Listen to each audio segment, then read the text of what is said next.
সময় সম্পর্ক ছিল, ছাড়াছাড়ি হয় নাই, তখন থেকেই ওদের পরকীয়াটা চলছিল, কিন্তু ওই বুঝতে পারে নাই। মিমের সাথে যেহেতু তোমার সম্পর্ক নাই, মিমের ভিডিওগুলো কেটে দাও। আসসালামু আলাইকুম। আমি অনেকদিন পরে চাচ্ছি যে আজকে একটু আপনাদের সাথে ক্লিয়ার হব। আমি নাজিমের চাচি আর তানিশার চাচি শাশুড়ি। এখন যে বাংলাদেশে যে টপিকটা চলছে, একদম মানে সবাই এটা নিয়ে ভিডিও বানাচ্ছে এবং ওদের ভিডিওগুলোতে সবাই কমেন্ট করতেছে, বেশিরভাগই গালি দেওয়া হচ্ছে, বকা দেওয়া হচ্ছে। তো এতদিন তো শুধু নাজিমকে তানিশাকে বকা দিছে, এখন ওদের পরিবার, বাবা মা, আমাদের সহ সবাইকেই বকা দিতেছে মানুষ। আসলে ওরা যে কাজটা করছে এটা বকা দেওয়ার মতোই কাজ করছে।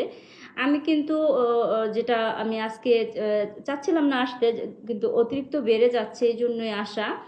আমি মিমকে অনেক বুঝাইছি যে দেখো, সবাই যেটা বলতেছে, পাবলিক তো বলতেছে তোমাদের ভিডিওগুলো দেখে যে ওকে সরাই দাও, তোমরা নিজেরা নিজেরা কাপল ভিডিও যেহেতু বানাচ্ছ তোমরা নিজেরা বানাও। আমি ওকে অনেক বুঝাইছি, হ্যাঁ, কিন্তু ও বিশ্বাস করে নাই। ও ওর বান্ধবীকে প্রচুর প্রচুর বিশ্বাস করতো এবং ভালোবাসতো, ওর মানে বোনের মতো ভালোবাসতো। এখন ওকে যতই আমরা বুঝাচ্ছিলাম, যারা বুঝাচ্ছিল তাদেরকেই সে খারাপ মনে করতেছিল।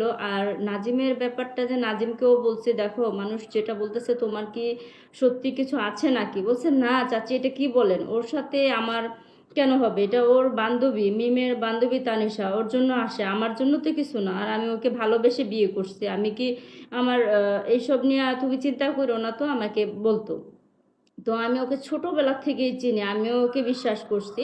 ও যে এরকম করবে কখনোই আমরা কেউ চিন্তা করতে পারি না। ওর মা তো একদম ফিট খায়া আছে, হ্যাঁ, ওর মা একদম ফিট খায়া আছে। ওর বাবা তো বাহিরে যেতে পারে না, লাজ লজ্জা, মানে মানুষ তো অনেক লজ্জা দিচ্ছে। এটা তো শুধু যদি এমনিতেও হতো, এখন তো পাবলিক সবাই চিনে, হ্যাঁ। আর নিজেদের এলাকা বুঝতেই পারতেছেন কতটা মানে আহ, কতটা খারাপ অবস্থায় যাচ্ছে ওর বাবা মা, আমাদের, আমরা আসলে মুখ দেখাতে পারতেছি না, কি করব। এখন আপনারা গালি দিবেন ঠিক আছে, কিন্তু একটু বুঝে শুনে দিবেন, হ্যাঁ, বুঝে শুনে দিবেন। এরা কাজ করছে, নাজিম আর তানিশা কাজ করছে, এতে করে ওদের পরিবারের তো দোষ না, ওরা কিছুই জানতো না, কিন্তু ওরা সাবধান করছে, অনেক সাবধান করছে। আমার ভাবি অনেক সাবধান করছে ওকে, যে দেখ তোরা যেভাবে আছো সেইভাবেই থাক, ওদের ওকে সরাই দে, ওকে ওর বাসায় চলে যেতে দে। কিন্তু ওই বউটাই শুনে নাই, বউ বুঝতে পারে না। আর মিম এত সহজ সরল, মিম দেখতে যেমন কিউট আর এমনিতেও একদম সহজ সরল, মিম বুঝতে পারে নাই এতটা যে মানে গভীর। ওদের যে সময় সম্পর্ক ছিল, ছাড়াছাড়ি হয় নাই, তখন থেকেই ওদের পরকীয়াটা চলছিল, কিন্তু ওই বুঝতে পারে নাই। যেহেতু ওই সব কিছু দেখতে সে খুব সুন্দর, আর ওদের ভিডিওগুলো খুব ভালো যাচ্ছিল ওই সময়। যখন তানিশা এন্ট্রি করলো তখন থেকে ওদের ভিডিওগুলো ভালো ভিউজ হচ্ছিল। কিন্তু এখন যে ওরা ভিউজটা রাখছে, এখন যে ভিউজগুলো হচ্ছে এটা শুধু কিন্তু এখন মিমের জন্য হচ্ছে। তখন হতো যে তানিশার জন্য, তানিশাকে যখন মানে ভিডিওতে নিয়ে আসছে, প্রথম প্রথম তানিশার জন্যই ভিউজগুলো হতো। কিন্তু এখন যে দেখেন, এখন ওরা বিয়ে করছে, তানিশাকে যখন নাজিম বিয়ে করছে, ওদের ভিডিও কিন্তু দেখতে যায় না, দেখতে যায় মিমের ভিডিওগুলাই। মিমের সাথে নাজিমের যে দুষ্টামিগুলা, খুব মজার ভিডিওগুলো আমার কাছেও ভালো লাগতো। আমিও খুব ওদেরকে উৎসাহ দিতাম যে ভালো, তোমরা এইভাবে চালিয়ে যাও। কিন্তু ওই তানিশা আসার পর থেকেই যে গন্ডগোলটা লাগলো, এটাই আমরা বুঝতে পারি নাই, কখনোই বুঝতে পারি নাই। আর এখন তো আবার এখনো বুঝাচ্ছি নাজিমকে যে দেখো নাজিম, তুমি যেহেতু মিমের সাথে সম্পর্ক তোমার নাই, মিমের সাথে যেহেতু তোমার সম্পর্ক নাই, মিমের ভিডিওগুলো কেটে দাও। কারণ এইসব ভিডিওগুলো মানুষ কেটে কেটে নিয়ে নিয়ে আবার ছোট ছোট ভিডিও বানাচ্ছে, হ্যাঁ, ভিডিও বানিয়ে এগুলাকে একদম হাস্য রহস্য একদম করে তারপরে এগুলা দিতেছে, আর সবাই লুফে নিতেছে। নাজিম, তানিশা, মিম, ওদের ভিডিও দেখলেই মানুষ একদম দেখে কি বলে কি করে এইসব।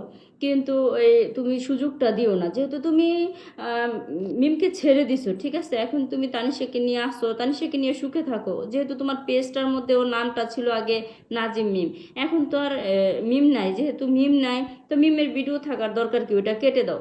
কিন্তু নাজিম বলে ওটা থেকে অনেক আর্ন হচ্ছে, কারণ অনেক ভিউজ হচ্ছে, আমি তো জানি, আমিও দেখেছি অনেক ভিউজ হচ্ছে, মানুষ গিয়ে কিন্তু ভালো কমেন্ট করে না, সবাই বকা দেয়। তো আমি বলছিলাম যেগুলো কেটে দিলে দেখবা আর তোমাদের বকা দিবে না, তোমরা তোমাদের মতো তোমরা ভিডিও দাও। ওকে আমি বুঝাতে পারতেছি না, কিন্তু হয়তো বুঝবে।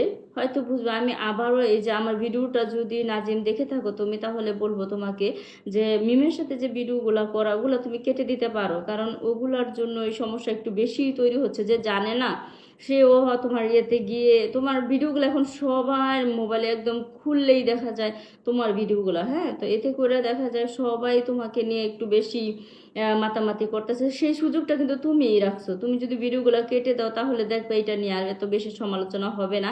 তবে তোমরা তোমাদের মতো শান্তিতে থাকো। আর মিমকে অনেক কষ্ট দিছো, আমি নিজেও বলছি, আমি নিজেও অনেক কষ্ট পাইছি। ওর শ্বশুর শাশুড়ি, মিমের শ্বশুর শাশুড়ি মিমের জন্য অনেক মন খারাপ করে। হ্যাঁ, মিমকে তো অনেক ভালোবাসতো এবং মিমও অনেক ভালোবাসতো ওর শ্বশুর শাশুড়িকে। এবং বাসায় আসলে মাথায় কাপড় ছাড়া তো সে চলতোই না। হ্যাঁ, এত ভালো নিজে হাতে রান্না টান্না করে খাওয়াতো, শ্বশুর শাশুড়ির জান ছিল। অনেক অনেক চেষ্টা করতো যে কিভাবে সবার সাথে মিলেমিশে থাকা যায়, এইভাবে অনেক চেষ্টা করছে এই মিম। কিন্তু এটা বুঝতে পারে না, নাজিম বুঝতে পারে না। হয়তো বুঝবে, হয়তো প্রথম প্রথম তো, এখন না হলেও কিছুদিন পরে বুঝবে যে কি হারাইলাম। কারণ মিম এত একটা ভালো মেয়ে, এত কিউট বউ আমাদের। আমরা আজীবন ওকে ভালোবাসি, ভালোবাসবো। মিম তুমি আমার মেয়েই আসো, আগের মতোই আসো। তুমি ভালো থেকো, তোমার জন্য আমার দোয়া সব সময় থাকবে।